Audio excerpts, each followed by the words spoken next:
Ok. Bueno, entonces, ¿no? Habíamos estado viendo lo que eran las, la solución temporal de la ecuación Schrödinger y los operadores, ¿no?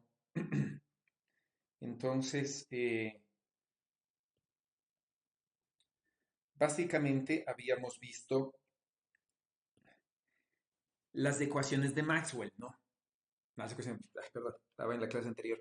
Básicamente habíamos visto la ecuación de Schrödinger, sí, y habíamos visto que esta ecuación de Schrödinger era lineal en el sentido de que se pueden superponer las soluciones, ¿no? Sí, es de primer orden en el tiempo y es de segundo orden en el espacio, ¿no? Esto es importante, ¿no? Por las condiciones iniciales temporales y las condiciones de frontera al ser una ecuación de segundo orden en el espacio, ¿ya? Y es determinista, es lo que habíamos visto, ¿no? Sí, y aquí habíamos ya empezado a ver lo que eran los operadores, ¿no? Porque hay un concepto importante que se maneja, que son justamente el concepto de los operadores, ¿no? Ya. Y entonces habíamos visto que básicamente, que las funciones propias, ¿no? De un operador son ortogonales entre sí, ¿no?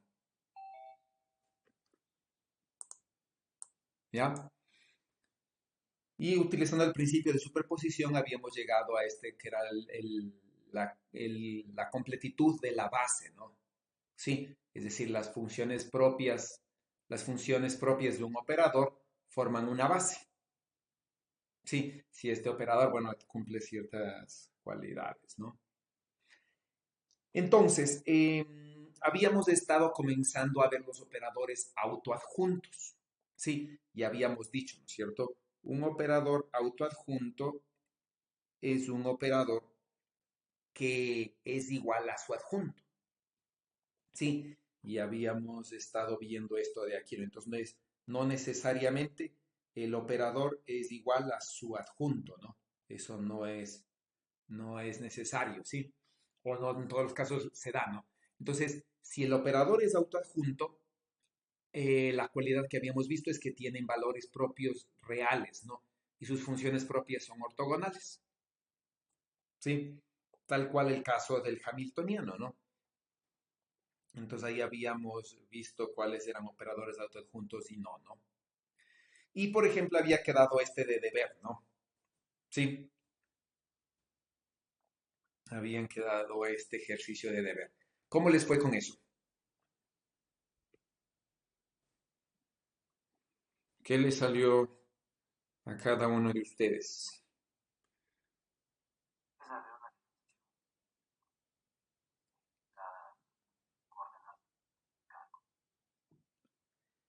Ya, ok, ¿no? Entonces plantean, ¿no? Se plantea un potencial, por ejemplo, cero dentro, digamos que esos son mis límites, ¿no? De integración y infinito fuera, ¿sí? Básicamente la ecuación de Laplace, la ecuación, ¿no? De el hamiltoniano sería esta, aquí me está faltando un 2m. Sí, aquí me está faltando, pongámosle por acá ya, un 2m. ¿Sí? Y entonces se tiene, ¿no es cierto?, la ecuación de Schrödinger, se hace separación de variable y se tiene tres funciones, como dice su compañero, ¿ya? Y lo que se tiene, ¿no es cierto?, es la solución general con esta forma, ¿no?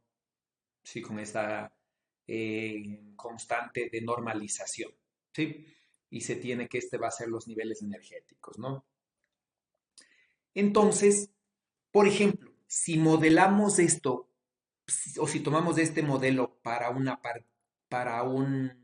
nanopartícula, por decirles, y pensamos un electrón, ¿no? Entonces, por ejemplo, digamos que tenemos una nanopartícula de plata, donde la plata es un conductor, ¿no? Entonces tenemos electrones encerrados en la nanopartícula de plata, podríamos suponer que ese es el modelo, ¿no? Entonces, esta sería la forma de la función de onda general, por ejemplo, de un electrón en una nanopartícula de plata. ¿Sí? En función de las funciones propias de onda, ¿no? Del Hamiltoniano. ¿Sí? Y entonces, una vez que nosotros hayamos fijado, ¿sí? Las condiciones iniciales, obviamente ya tenemos los valores de estas constantes, ¿sí? Y una vez que ya se ha fijado eso, su evolución, la evolución de esta función de onda es completamente determinista, ¿no? Entonces, la pregunta sería, por ejemplo, ¿qué sucede? ¿Sí? ¿Qué sucede cuando se mide la energía del electrón, por ejemplo, de una partícula del electrón en este estado, donde está superpuesto entre varios? ¿Sí? ¿Qué sucede si se mide, por ejemplo, la energía de un electrón, ¿no es cierto? Vamos a medir una de estas energías con la probabilidad que va a ser el módulo de esta constante al cuadrado. ¿Ya? Y una vez que se mide, la partícula colapsa. ¿Sí? Colapsa en el estado propio donde se midió, ¿no? Entonces, por ejemplo, si medimos en el estado en x igual a 1, en y igual a 3, ¿no es cierto? Y en z igual a 5, colapsa en esa función de onda. ¿Sí? Esa es la base de lo que habíamos visto, ¿no? ¿Está claro? Preguntas de eso.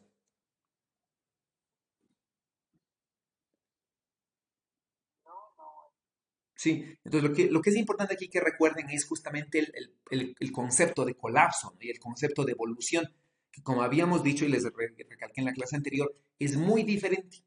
Sí, es muy diferente, ¿no? Porque a pesar de que las dos, la medición que genera un colapso, también es una interacción física, de alguna manera, digamos, no cumple la ecuación de Schrödinger. Y como les había dicho, hay varios justificativos, hasta ahora no hay una explicación, pero se han planteado varios justificativos por qué no cuadra, ¿sí? Mientras que la evolución se da por la ecuación de Schrödinger, ¿ya? Entonces, vamos a ver algunas cosas importantes, ¿no?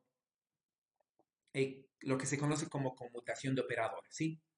Entonces, lo que ustedes recordarán en cuántica, más bien dicho, lo que se tiene es que existen cantidades físicas, ¿sí?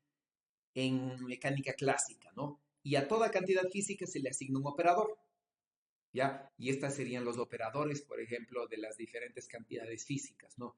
Tanto en forma escalar como en forma vectorial, ¿ya? Entonces, esos operadores, ¿no? Con esos operadores nosotros ya podríamos convertir, ¿no? cualquier, cualquier ecuación clásica en ecuación de operadores.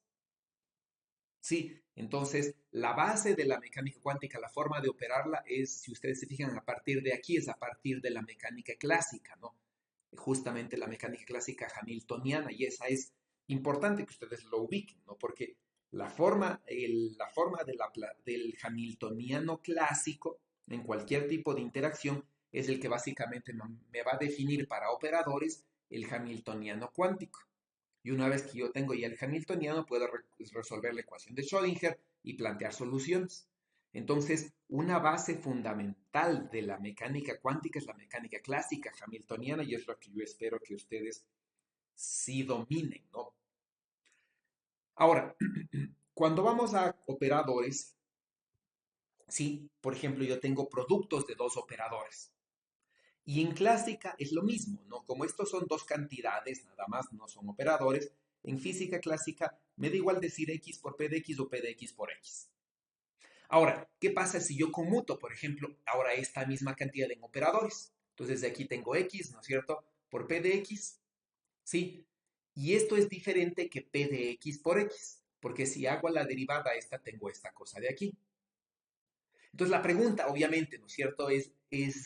La idea es que si yo tengo estos dos productos en clásica, que son conmutables, en cuántica lo que pase para operadores, perdón, en cuántica, ¿no? Lo que pase para cantidades pasa para operadores. ¿Eso qué quiere decir? Sí, quiere decir, ¿no es cierto? Que lo que pase para cantidades, es decir, lo que pase para este producto, ¿sí? Debería pasar para operadores. Pero este producto no se define de una forma unívoca. En clásica es conmutable, en cuántica los operadores no son conmutables necesariamente. Entonces, ¿qué es lo que se hace? Se le hace, ¿no es cierto? Bueno, primero vamos a definir un conmutador, ¿sí? Y un anticonmutador. Ya. Entonces, el conmutador se nota así, ¿sí? Se nota de esta forma, ¿no? Entonces, la resta, es el producto, o es la resta de los productos, ¿sí? AB menos BA. Entonces, si este producto de dos operadores es cero, se dice que los dos operadores conmutan. Y si es diferente de cero, obviamente no conmutan. También se puede definir el anticonmutador, usualmente entre llaves, ¿no? Es la convención más usual, ¿ya? Que es la suma del producto. ¿Sí? Entonces, ¿qué es lo que yo puedo hacer? ¿Ya? ¿Qué es lo que se puede hacer? Lo que se puede hacer es, cuando las cantidades clásicas, ¿no? Que me definen el nuevo operador no conmuten al conmutar los operadores, ¿qué es lo que se hace? Se simetriza. ¿Por qué se simetriza? ¿No? Porque en clásica me da igual x por p de x o p de x por x. ¿Ya? Como estos dos operadores no conmutan, ¿qué es lo que se hace? Se hace un promedio, ¿no? Es decir, se le simetriza. Ya se dice esto es x por p de x más p de x por x. Sí, sobre 2. De manera que estoy tomando las dos opciones. Cuando los operadores conmutan, no hay lío, no es lo mismo, no me da lo mismo que forma ser. Pero cuando no conmutan es importante. Entonces, esta es la definición de operadores de este producto en clásica. Y es lo que siempre se hace, ¿ya? Entonces, si ustedes tienen un hamiltoniano clásico, el cual involucre el producto de dos operadores que no conmutan, ustedes tienen que simetrizarle, ¿sí? Hacerle simétrico el operador asociado a esa cantidad. ¿Sí? Y ahí ya se define de manera unívoca, ¿no? Y ahí no tienen problema para definir si es x por p de x o p de x por x. ¿Sí? Entonces, definiciones importantes, conmutador y el anticonmutador que se supone que ustedes ya habrán leído, ¿no? En las lecturas de la semana. Entonces, por ejemplo, ¿no es cierto? Calculemos el conmutador de esto, por ejemplo, ¿ya? Entonces, x segunda derivada de x, ¿no es cierto? Y demostramos que es igual a esto. Sí, ¿qué es lo que se hace? Usualmente se le pone, ¿no? Se puede, se puede poner una función de onda prueba, una función prueba, ¿sí? Una función cualquiera que sea, y se hace el producto, ¿no? Sí, y se expande y al final, como esta función es arbitraria, se llega a la relación adecuada, ¿no? Sí, eso es lo que se suele hacer. A partir de esto, ¿qué es lo que yo puedo decir? La cantidad de movimiento en X, ¿no es cierto? Se define como la derivada multiplicado por IH bar. Y entonces se puede tener que el conmutador entre X y P de X, por ejemplo, es IH bar. ¿Sí?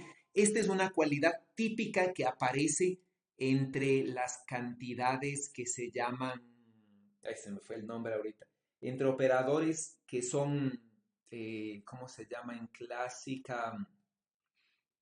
El operador, ¿cómo es esta cantidad? Que son conjugados. Sí, entonces los operadores, las cantidades que se conjugan, ¿no es cierto? Es decir, la posición X con la cantidad de movimiento en X o la energía con el tiempo, típicamente son dos operadores que no conmutan y su conmutador es IH bar. Esto es una cualidad de los operadores que son conjugados, no el uno del otro. Sí, recuerdan, ¿no es cierto? El momento conjugado de la posición es P de X, ¿no? Entonces, este tipo de operadores de cantidades conjugadas tienen operadores que cumplen con esta cualidad. Sí, y que sea igual a esto no es casualidad, ¿no es cierto? Porque cuando tienen ustedes una igualdad de esta forma, cuando ustedes plantean la relación de incertidumbre, se tiene esta relación ya. Y esto es justamente esto de aquí. Y a futuro nosotros vamos a demostrar que la incertidumbre entre dos operadores se relaciona con el módulo del conmutador de esos dos operadores, sobre dos. Ya, eso es lo que hemos de ver después, ¿no? Pero más o menos me adelanto. Entonces, esta sería la forma de trabajar usualmente con el conmutador.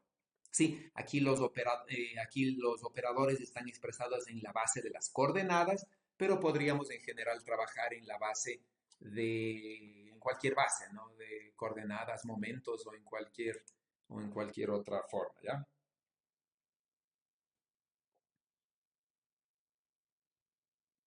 Ahora, vamos con ideas más puntuales, ¿no? Vamos con el espacio vectorial lineal. Sí, un espacio vectorial lineal, ¿no es cierto? Ustedes ya saben, ¿no? Primeramente, que sea lineal, ¿sí? Tiene el hecho de que yo puedo, cualquier elemento de la base, sí, perdón, cualquier elemento del espacio puede expresarse como una combinación lineal, ¿no es cierto? De un conjunto de elementos de esa base, ¿ya? A ver, déjenme ver. Tengo un chat, ¿quién escribió?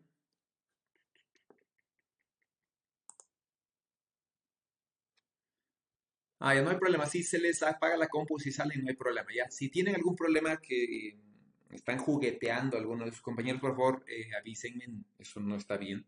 Sí, si es que se les apaga, no hay problema. Yo estoy atento a hacerles ingresar otra vez. Entonces, ¿no? Sí, por ejemplo, si es que esta base, por ejemplo, si es que esta es una base, ¿no es cierto? Y es una base del Hamiltoniano, obviamente yo puedo expresarle, ¿no? Cualquier función de onda como las funciones, las combinaciones lineales de esto, ¿sí? Entonces, este espacio es un espacio lineal, ¿sí? Y cumple con todas las propiedades de los espacios lineales, ¿no? ¿Ya? Eh, entonces, ¿no? Los espacios vectoriales que nosotros vamos a ver, ¿sí? Van a ser espacios de funciones, ¿sí? Y en este caso, por ejemplo, podríamos decir que la función de onda de la posición, ¿cierto? Vamos a anotarle así, donde esto se llama una proyección, ¿no? Estoy proyectando esta función de onda en la representación de coordenadas. Ahora, por ejemplo, nosotros podríamos cambiar de función, es decir, podría pasarme del espacio de coordenadas al espacio de momentos a partir de una transformada de Fourier. Sí, y tenemos entonces que a partir de esta, bueno, esta integral no es en todo el espacio, sí, a partir de esta definición yo podría llegar a la función de onda en la representación de momentos. Estas dos representan la misma función de onda. ¿Sí? Por lo tanto, lo que he hecho simplemente es pasarme de esta representación de coordenadas a esta representación de momentos. Entonces, ¿qué es lo que se dice, no? ¿Y qué es lo que se hace que ustedes aprendieron en métodos, creo que se llama, ¿no? La materia en la que ven funcional. Sí. Entonces, ¿qué es lo que se hace? Se nota a esta función de onda de aquí, ¿no es cierto? En un espacio abstracto, ¿sí? Y se la llama un ket. Entonces, este psi de aquí, que se lo nota así, es un ket, que básicamente es la misma función de onda en una representación más abstracta, ¿no? Que no está representado ni en las coordenadas de posiciones ni en las coordenadas de momentos, sino en ningún lado.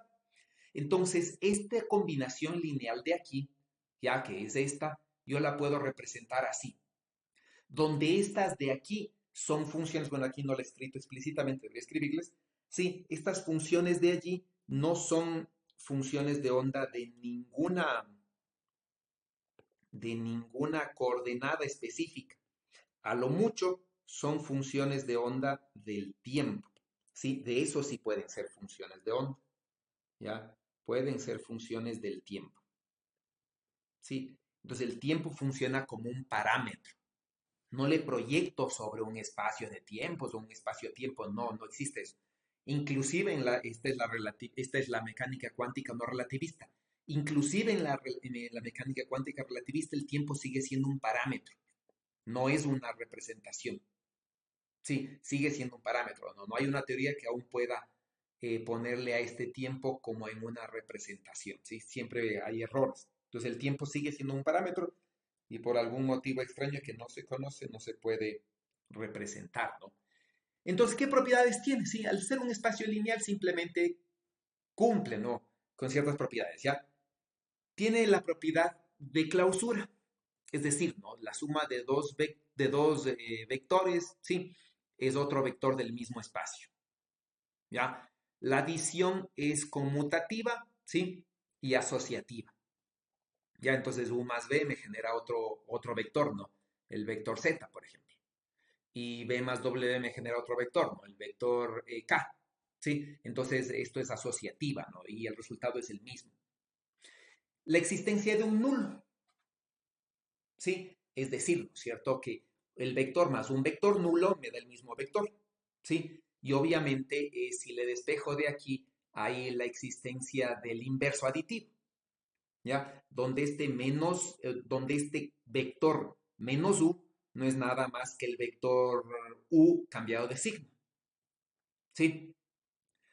Obviamente se puede definir la multiplicación por un escalar y la multiplicación por un escalar, ¿no es cierto? Cumple la propiedad distributiva y asociativa, ¿no? Sí, son las típicas propiedades de los espacios. Ya, axiomas tenemos, ¿no? Que este es único, ¿sí? El vector nulo es único, solo hay un vector nulo. Obviamente el escalar cero, ¿no? Por cualquier vector me da el vector nulo, ¿sí? Y el otro, ¿no? Que el vector menos uno es nada más que el vector u cambiado de signo, ¿ya? Y este es único, ¿no? Sí. Eh, Se supone, ¿no? Que si yo tengo un espacio, puedo definir un conjunto de vectores mínimo, ¿sí? Que tenga la menor cantidad de elementos, en función de la cual yo puedo describir cualquier vector, ¿no es cierto? Entonces ahí yo puedo definir, por ejemplo, ¿cómo defino si este es, cómo se define la independencia lineal, ¿no es cierto? Si hago la combinación lineal de estos y le igual a cero, la única solución que se tiene es que todos los vectores sean cero, ¿no? Ahí se dice que eso el conjunto es linealmente independiente, ¿sí? Aparte de eso, si este conjunto linealmente independiente puede expresar en combinación lineal cualquier elemento del espacio, se dice que es una base. Y el número de elementos es la dimensión del espacio. ¿Sí? Entonces ustedes recordarán, ¿no? Por ejemplo, ya, por ejemplo, dice, ¿no? Las funciones que son nulas en x igual a cero y x igual a l, la pregunta es, ¿forman un espacio vectorial?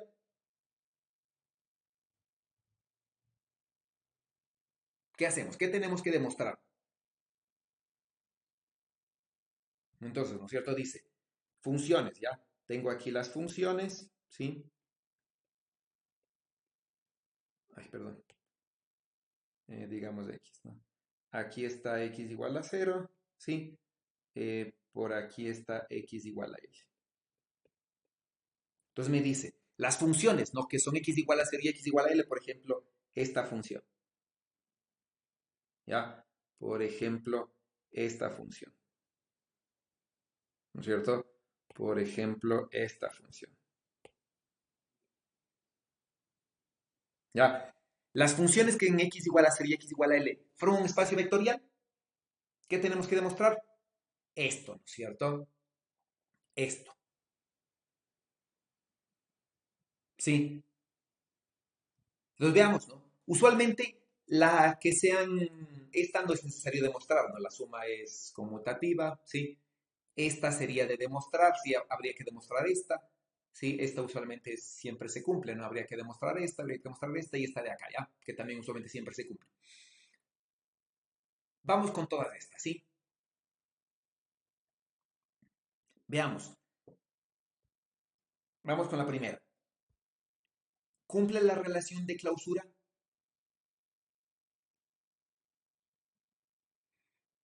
Christopher, Sí, cumple, ¿por qué? porque como la única condición es que sean nulas en x igual a cero y x igual a l, evaluando la suma, sería sumar cero y cero, o sea, de las funciones Ya, evaluadas en x igual a cero y x igual a l. ok, Por lo tanto, la ya, está suma de bien, cualesquiera de estas funciones también van a anularse en estos extremos. ya. ¿Existe vector nulo? ¿El vector nulo es parte de este espacio? ¿Cumple con esta condición? Sí, Es decir, la función, ¿no es cierto? el vector no existe, pero no es único. La función nula existe, pero no es única, porque eso se hace normalmente en matemáticas haciendo una partición de una relación de equivalencia de la función cero a partir de la integral de 0 a l. Ya, es decir, que no es única. Sí, el cero no es único, la función cero no es única, habría que hacer una relación de equivalencia de las funciones que son cero o tienen valores finitos de 0 a l que no son cero. Ya, pero entonces, es decir, en este caso, la función f de x, más bien dicho, sería aquí. Sí, la función f de x igual a 0 no cumple, no cumple con esta definición. Porque esta sería la función. Cumple, cuando se trata de un espacio vectorial hay que analizar la norma también. Hay que trabajar con la norma de ese espacio vectorial. Bueno, todavía no, es un espacio lineal simplemente, todavía, ¿ya? Ah, ok. Entonces ya. Sí, es un espacio lineal solamente, ¿ya? Sí, entonces sí, ¿no es cierto? Es decir, en ese sentido sí, sí. Simplemente estamos viendo todavía esto, ¿no? Todavía no hemos definido norma, ¿ya? Entonces, el cero sí, ¿verdad? Sí. La multiplicación por un escalar sigue dando un elemento del mismo espacio.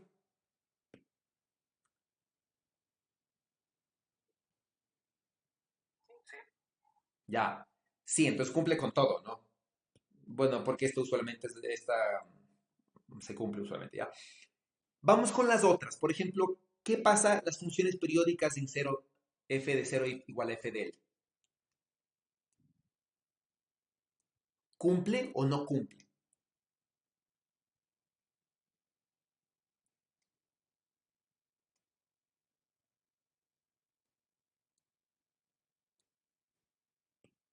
Vamos de una en una.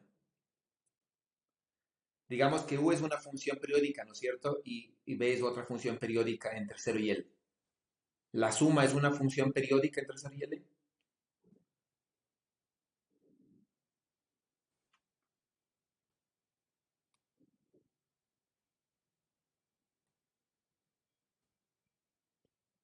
O sea, de que si los extremos vale cero. Porque verán, lo único que tienen es que f de 0 es igual a f de L. Nada más es la condición. ¿Sí? Ya. No necesariamente 0, puede ser 3. Ah, Sí, porque no es 0, no. Simplemente son periódicas. Sí.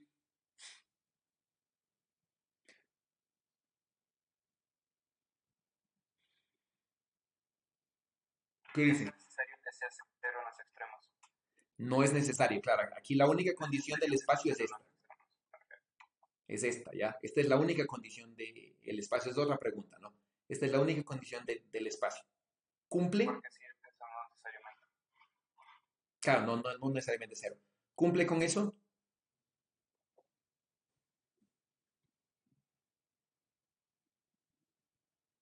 Pongamos más, por ejemplo, digo, f de 0, ¿no es cierto? Es igual a f de L y es igual a 1. Este es un espacio lineal. O sea, sí, sí cumple con la primera condición. Ya la primera cumple. La segunda, bueno, la segunda sí, no. La tercera, Bien. existe una función nula, ¿no es cierto? Tal que u más 0 sea u.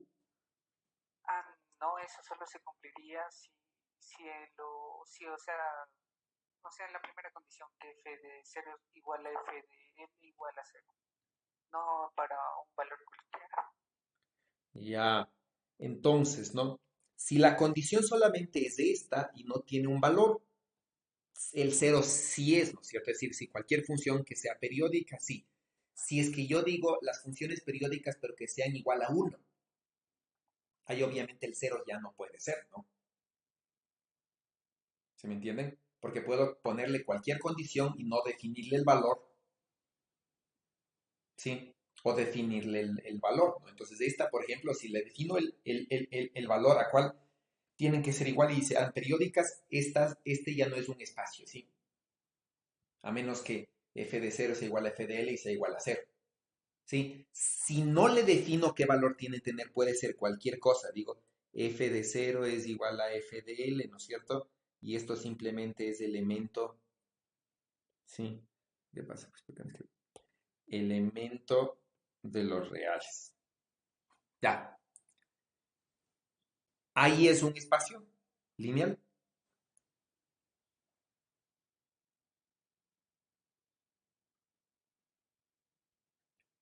Perdón, ¿cómo había quedado la condición que, o sea, que el valor en los extremos sea elemento de los reales? Es decir, simplemente que f de 0 es igual a f de L. Es decir, ¿no es cierto? La función, por ejemplo, que yo digo, no digamos que tengo una función, ya digo, tengo una función que vaya así, ¿ya? Sí, cuyo valor es el mismo, ¿no? Y tengo otra función, por ejemplo, que vaya así, ¿sí? Entonces, estas dos funciones son elementos del mismo espacio porque no necesariamente la f, que está en verde, f de 0 es igual a f de L, ¿no es cierto? Igual a la función en café, por ejemplo, g de 0 es igual a g de L, pero no necesariamente es el mismo valor. Ah, o sea que la condición es que los extremos coincidan en un valor, pero puede ser cualquier valor. Por eso es claro, eso es lo que significa esto, ¿no es cierto? Ok. f de 0 es igual a f de L, simplemente. Sí, cualquier real, pero no el mismo real para todos. Sería diferente que el caso anterior, que les había puesto igual a 1. ¿Está claro? Ajá. Esta condición forma un espacio lineal. Sí. Sí, es decir, se cumple esta, ¿no es cierto? Bueno, esta de aquí sí. El 0 es parte, sí, ¿no es cierto? La multiplicación por un escalar sigue cumpliendo esa condición, sí, ¿no es cierto? Y eso es asociativo, ¿ya? Entonces, eso sería un espacio lineal, ¿no? Eh, ¿Qué pasa? Bueno, eso es todo de esta parte. ¿Preguntas? Y ya podemos venirnos a esto, ¿no? A la clase de hoy, ¿sí? Los operadores lineales, ¿no? Vamos a continuar ahora con esto, ¿sí? Entonces, la clase de hoy lo que pretendo que aprendan es, bueno, enunciar las propiedades de los operadores lineales, pero en el contexto del uso de la mecánica cuántica, ¿ya? Obviamente utilizar, ¿no es cierto?, los operadores en los problemas y ejercicios de la mecánica cuántica y relacionar los operadores hermíticos y sus propiedades matemáticas con cantidades físicas medibles, ¿ya? Entonces vamos a acercarnos todo lo que aprendieron en, en métodos matemáticos, creo que se llama, ¿no es cierto?, en esta materia, ¿ya? Entonces vamos con esta primera parte, ¿sí?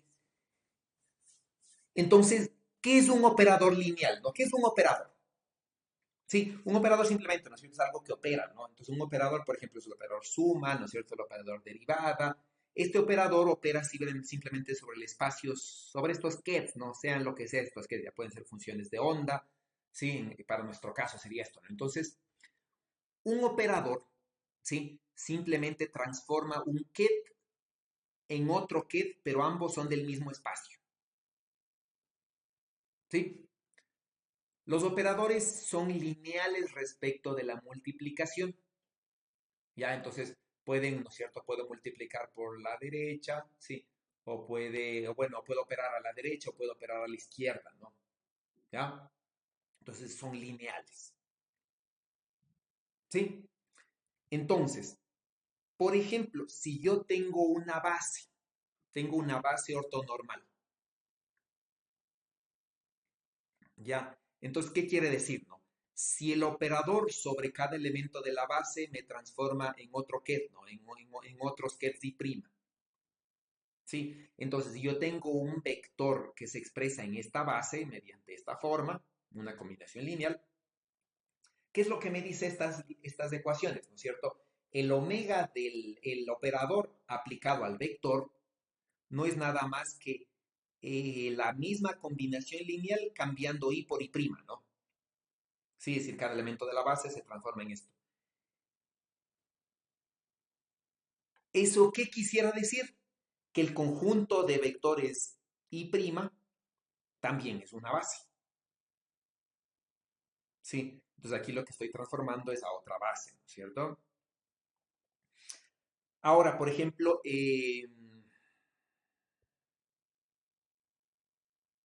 ¿sí? Si tengo dos operadores, no necesariamente el operador omega por el operador lambda es igual, ¿no es cierto?, al operador lambda por el operador omega. ¿Por qué? Porque dependería, ¿no?, si estos dos operadores conmutan o no conmutan. ¿Sí? Si conmutan, obviamente yo puedo cambiarles indistintamente y si no conmutan, no. Es lo mismo que habíamos visto entre el operador X y el operador P de X. ¿Sí? No son conmutables, ¿no? ¿Ya? Sí, y obviamente tiene la propiedad asociativa. ¿Ya? Es decir, ¿no es cierto? El operador lambda de B genera otro vector del mismo espacio sobre el cual va a operar el operador omega. ¿Sí? El conmutador de un producto. Ujú.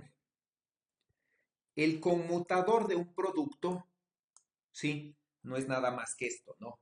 ¿Sí? El operador, por ejemplo, el conmutador entre omega y lambda con teta. Sí, puedo separarles en dos, ¿no? Entonces, fíjense, este lambda sale por la izquierda y este de aquí, teta, sale por la derecha, ¿no? Lo mismo acá, ¿sí? El omega sale por la izquierda y el lambda sale por la derecha y tengo la suma, ¿no? Ese es típicamente el operador el conmutador de un producto. Ahora, sí, los operadores obviamente van a operar sobre un espacio, tal como vimos acá, ¿no es cierto? Es decir, los operadores, sí, operan sobre un espacio, ¿no? Y este espacio va a tener una base, sí, por ejemplo esta, una base de vectores, ¿no? Entonces, los operadores, al aplicarlo sobre la base, ¿no es cierto? Yo podría aplicarlo sobre la base por ambos lados, ¿ya? Sobre la base, sobre el ket de la base, ¿no es cierto? Y sobre este de aquí que se llama el adjunto del ket, ¿no? Que se llama un bra, ¿ya? Entonces este de aquí, vamos a ponerle, ¿dónde estoy? Se llama umbra, ¿no es cierto? Entonces este de aquí no es nada más que el adjunto de este de acá, ¿sí? Donde ese más o ese simbolito significa el adjunto, ¿no? Entonces, estos elementos de ahí son los elementos de la base, ¿sí? Entonces, este de aquí ya es la representación matricial, ¿sí? Y esto no es nada más que un escalar. Entonces, por ejemplo, ¿no? El operador opera sobre cada elemento de la base dándome otro elemento de la base, otro elemento del espacio, ¿no? ¿Sí? Y esto de aquí no es nada más que la representación del nuevo vector sobre los elementos de la base antigua. ¿Ya? Con esto de aquí, ¿qué es lo que yo estoy tratando de decir? ¿No es cierto? El operador omega se lo puede representar como una matriz cuyos vectores, ¿no? Fíjense, esto de aquí va a tener una matriz, ¿no es cierto? Tiene filas y columnas. Esto de aquí va a representar una columna, ¿sí? Cuyas columnas son la representación de los nuevos vectores base en la antigua base. Fíjense, ¿sí? Em, omega sobre i me da un nuevo vector i' y este vector i' sobre los vectores de la antigua base i, ¿no es cierto? Que le estoy llamando j, esto me forma una representación, ¿ya? Y todos estos elementos van a ser los lambda y j. Entonces, ¿qué es lo que yo puedo hacer? Fíjense. ¿Qué es lo que se puede hacer, ya? ¿Qué es lo que se puede hacer? ¿Sí? Se puede decir, por ejemplo, yo tengo un operador sobre un vector, ¿sí? Y pongo dos identidades aquí. Es decir, ¿no es cierto? Pongo la base J y la base K, es decir, aquí, ¿no es cierto? Yo lo que estoy diciendo es la identidad, ¿sí? Lo que yo estoy diciendo es esto, ¿no es cierto? La identidad no es nada más que poner esto de aquí. Recuerden, ¿no? Esto es una base. Pongámosle J, ¿cómo está ahí? Sí, esto es una base, ¿no?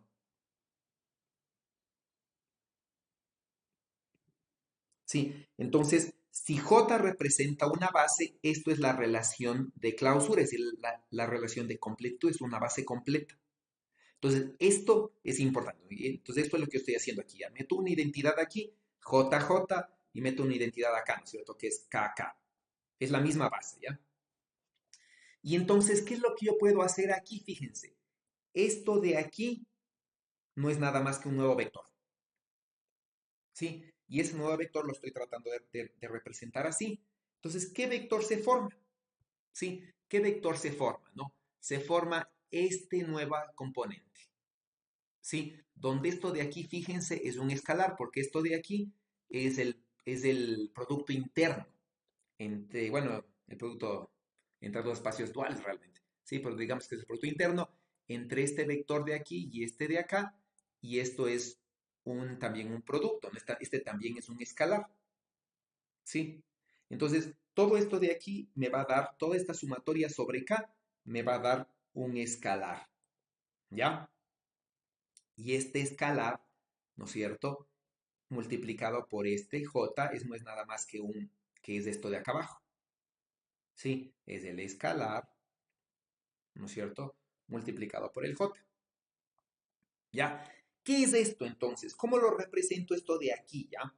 ¿Qué quiere decir? ¿Qué estoy haciendo aquí? ¿Ya? ¿Qué estoy haciendo en todo esto, no? ¿Cómo se lo representa? Dice. El vector B, en la base yo lo puedo representar, ¿no es cierto? Aquí está, fíjense. Aquí está el vector B, ¿sí? Y aquí está en la base. Es decir, ¿no es cierto? El vector B yo lo puedo representar como una sumatoria sobre K, introduciendo la relación de clausura, ¿sí? Y esto que está entre paréntesis, ¿sí? Esto que está entre paréntesis no es nada más que los B sub K. Y esto entonces yo lo represento como un vector, ¿sí? Como un vector. ¿Ya? Lo mismo hago acá, ¿no es cierto? Esta cantidad de aquí, bueno, este de aquí en definitiva, ¿no es cierto? No es nada más que todas las proyecciones del operador, sobre todo las combinaciones posibles de la base en el ket y en el bra. Sí, y eso lo represento como una matriz.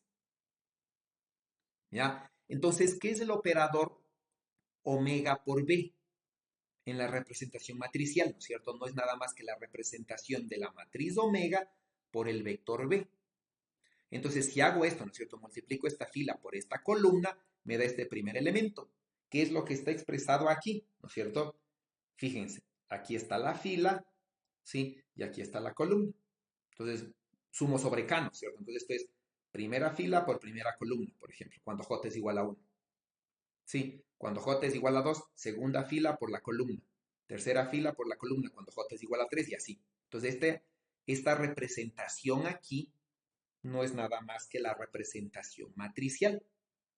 ¿Por qué es importante esto? No? Porque cuando se formó la mecánica cuántica se utilizaban dos representaciones, ¿sí? Una que era la representación matricial de Heisenberg y la otra que era la representación con este tipo de funciones de Schrödinger. Y aparentemente eran dos mecánicas cuánticas o fueron planteadas como dos mecánicas cuánticas, ¿ya? Y luego se demostraron que es la misma. Entonces, yo puedo trabajar con operadores así, ¿no es cierto? De esta forma, o puedo trabajar con matrices. Entonces, en computación, por ejemplo, cuando hago cálculos cuánticos, se trabaja con matrices. ¿Sí? Entonces, se elige alguna base y se encuentra entonces los vectores de la combinación lineal de los elementos de la base, los operadores en la misma base y se operan, ¿no? Y se puede hacer cambios de base, linealización de las matrices y eso, ¿ya? Y eso va a ser análogo que operar de manera más abstracta en operadores. Entonces, usualmente en la teoría se trabaja con operadores y así, ¿no? Con operadores Bras y Kets. Y Kets, ¿ya? Mientras que en la computación cuántica, usualmente, bueno, en la computación, digamos, que hace cálculos cuánticos, se trabaja usualmente con matrices y vectores. Nosotros vamos a trabajar indistintamente con las dos y lo que quiero que entiendan es esto, ¿no? esto claramente, cómo es que se hace, ¿ya? Cómo es que se meten las identidades, la relación de clausura es fundamental para poder hacer esto. ¿Está claro eso? ¿Preguntas?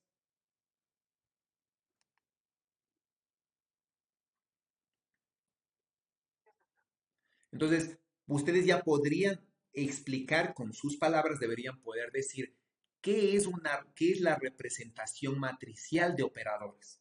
¿Qué requisitos necesito para poder representar un operador en, ¿no es cierto?, una base? Fíjense que este operador no estamos hablando de ningún tipo, ¿no? Ninguna cualidad le hemos dado a este operador. Sí, puede ser un operador hermítico, no hermítico, antihermítico, y ya vamos a ver qué son esas cosas, pero no es ninguna operador específico. Todo operador puede representarse en una matriz. ¿Sí? Entonces, ¿no? Lo que les decía, ¿ya? ¿Qué son las representaciones? No es nada más que esto, ¿no? ¿Sí? Esto de aquí es lo que les decía. ¿Qué es esto? ¿Sí? El, fíjense aquí, la columna, ¿no? Es el operador omega sobre 1, omega sobre 1, omega sobre 1, ¿sí? ¿Qué estoy representando aquí? Todo este omega sobre 1 es un vector, realmente. Entonces, ¿qué es la primera columna del operador? Es el primer elemento de la base, ¿no es cierto? Omega 1, ¿sí? Operado con omega y todo eso proyectado sobre el elemento de la base antiguo. Fíjense, aquí está eso, ¿no? Omega 1 le paso a P y P es de este primero de aquí. Entonces, los elementos del operador, ¿no es cierto? En la representación matricial, cada columna representa la operación del ket omega 1 sobre los elementos de la base antigua. Eso va a ser importante, ¿sí? Porque cuando hagamos cambio de base y cuando veamos la representación, por ejemplo, de un operador hermítico en su base propia, este concepto me va a servir para identificar qué es, ¿no? Y para diagonalizar matrices, básicamente. ¿Sí? ¿Está claro? Y eso es lo que está explicado aquí, ¿no?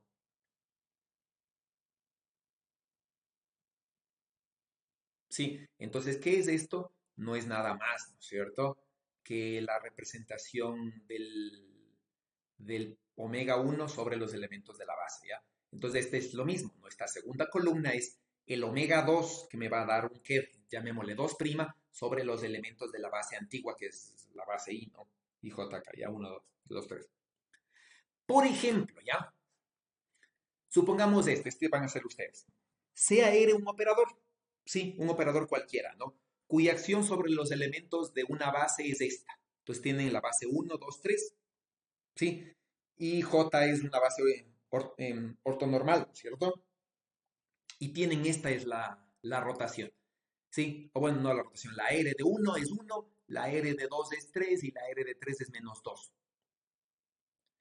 Primero, ¿no? Empecemos con esto. Vamos a expresar el operador en su representación matricial. Hagan, por favor. Escriban eso en sus cuadernos. ¿Cómo sería esta representación de este operador en su representación matricial?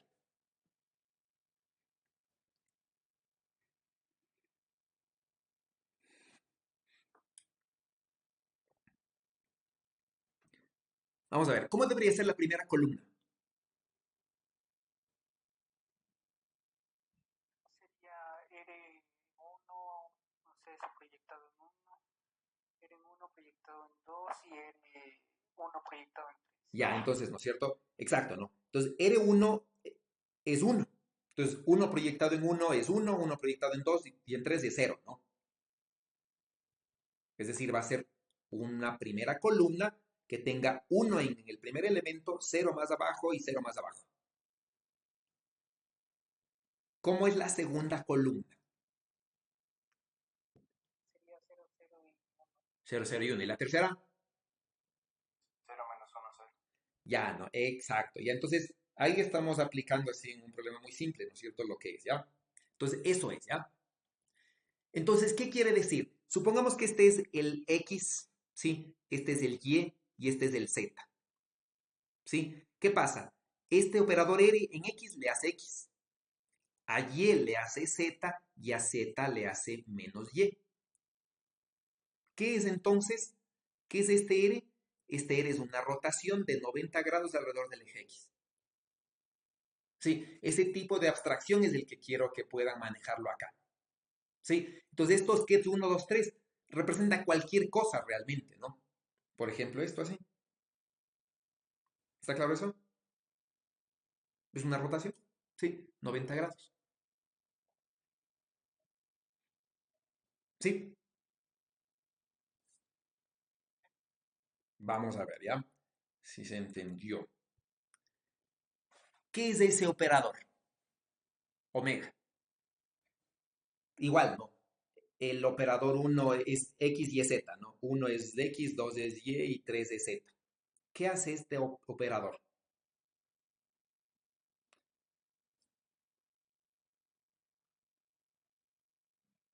¿Qué le hace a X?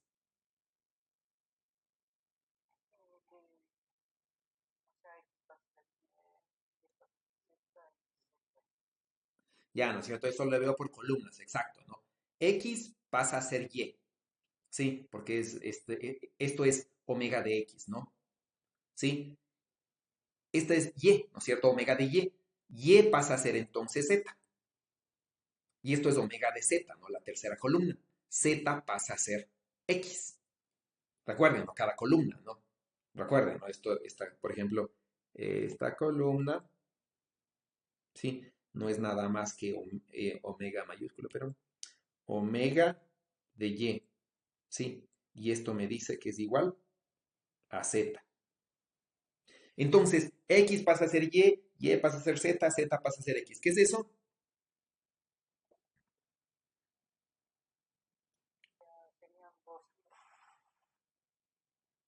Ya. Eso es, bueno, eso en general es una rotación, ¿no? Si ustedes se fijan, es una rotación que es alrededor de un eje que está equidistante de los ejes X, Y y Z, ¿no es cierto? Y le rota 90 grados. Sí, bueno, es una rotación, ¿no es cierto? Es una rotación, ¿ya? Sí. Entonces, de lo que los ejes están así, ¿sí? Entonces, X pasa a ser Y pasa a ser Z y Z pasa a ser X. Entonces, una rotación alrededor de un eje que está aquí les hace rotar así. ¿Sí? De alguna manera, ¿no? Este eje, ¿ya? ¿Está claro?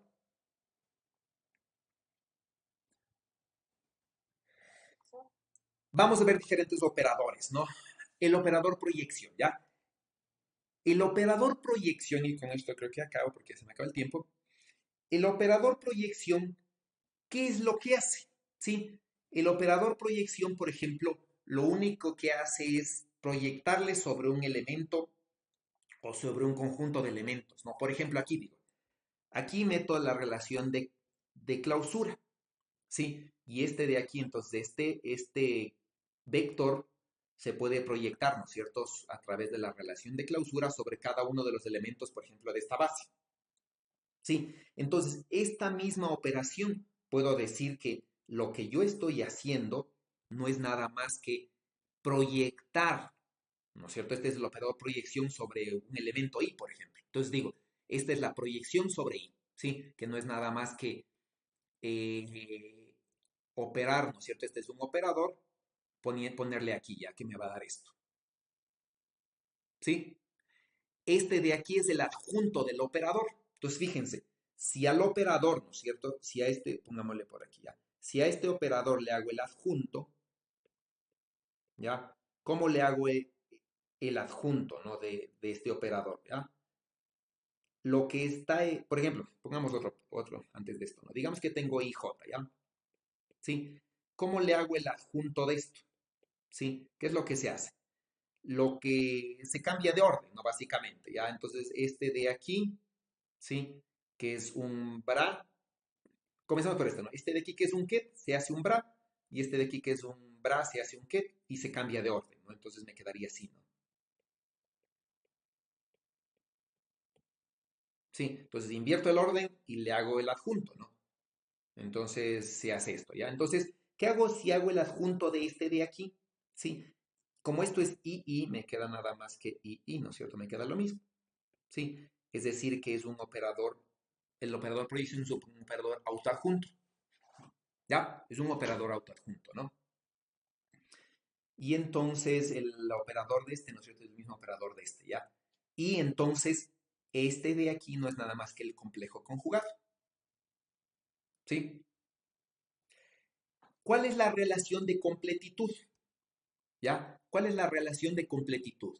La relación de completitud dice, ¿no? Que sobre todos los elementos de la base, el operador proyección suma 1. Sí, suma la identidad. ¿Sí? Ahora, si tengo operadores proyección, por ejemplo, sobre elementos de una base ortogonal, la multiplicación de dos operadores proyección es 0 si es que son diferentes, ¿no? Y es 1 si es que son iguales, si esto es una base, ¿no? Si no es una base, obviamente no pasa nada, ¿no? Ahí puede ser 0, 1 o cualquier cosa, ¿ya? Entonces, esta es la cualidad del operador proyección sobre una base ortonormal, ¿no? Sí, básicamente sería esto. Y lo que habíamos visto, ¿no? ¿Qué pasaría del cuadrado de un operador? Sí, el cuadrado de un operador proyección, si ustedes se fijan, por ejemplo, si el QED está normalizado, entonces se tiene que es el mismo operador proyección. Usualmente, ¿no es cierto? Se asume que los QEDs que voy a trabajar, que los vectores que voy a trabajar están normalizados, ¿sí? Y esa es la cualidad del operador proyección, ¿no? Yo creo que nos podemos quedar ahí por el tiempo. Entonces, sí, vamos a ver con Luis. ¿Qué aprendió ahora? Resúmame qué aprendió. Expresar, representar las funciones de onda de otra forma y también a representar los operadores en forma matricial y ver cómo es que se expresan también los operadores de proyección. Vimos que es un operador conjunto y vimos cómo se representan los elementos de un espacio vectorial, así como los de su dual, y que estos pueden representar un producto interno. Ya, ok. Muy bien, sí, ¿no? Entonces, todo eso aprendimos, ¿ya? Jorge Chacón, si quisiera preguntar algo, ¿qué es lo más de, no sé cómo llamarle, difícil, novedoso de todo lo que vimos ahora?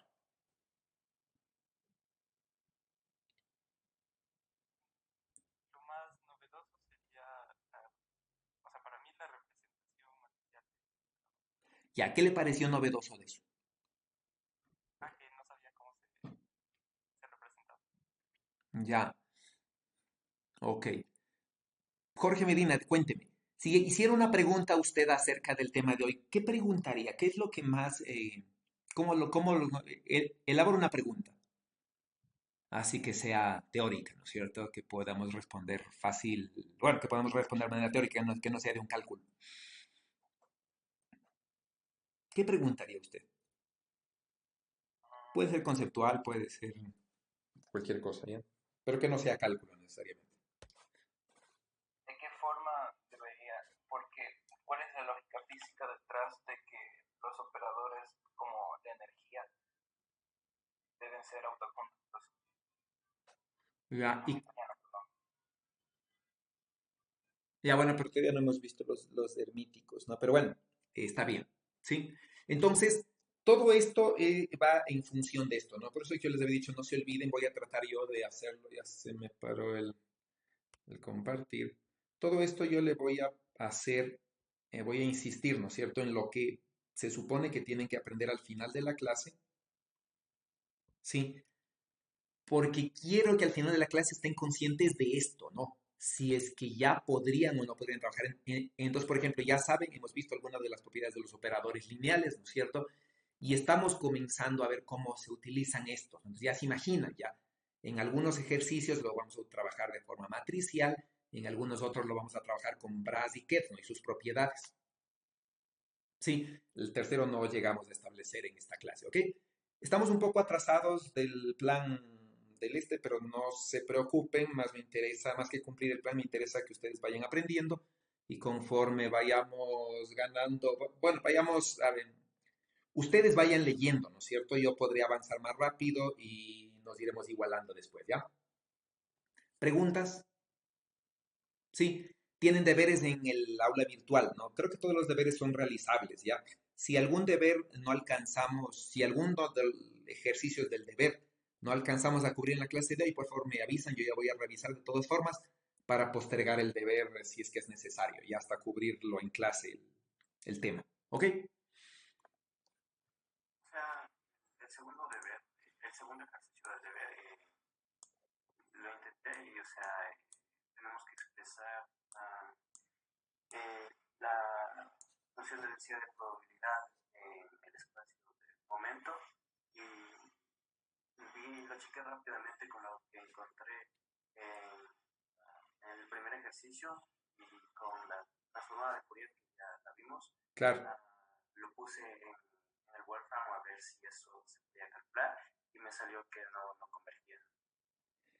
Así, qué raro, ya lo voy a No revisar. sé si estoy equivocándome y la función de densidad de probabilidad la tengo mal o, o, o debo recalcular la función de densidad de probabilidad desde el inicio, pero esta vez considerando el momento en lugar de la velocidad. Bueno, verá, póngale la pregunta en el foro para yo responderles, porque primero tengo que revisar que esté bien planteado y luego darles, si es que está bien planteado, darles algún consejo, si no corregir el planteamiento, porque ahorita no recuerdo exactamente cómo está el planteamiento, ¿ya? Entonces, póngale por favor en el foro de la semana y yo ya les respondo el día de hoy. Sí, ya terminando la clase me dedico a ver qué es eso, ¿sí? Y bueno, por el tiempo, por favor, ya vayan a la siguiente clase y ya nos vemos el día lunes. Cualquier cosa, otra pregunta a través del foro y podemos conectarnos inclusive por Zoom, él o los interesados y hablamos, ¿ya? Ok, profe. Ok, hasta luego, que les vaya bien, buen fin de semana, chao.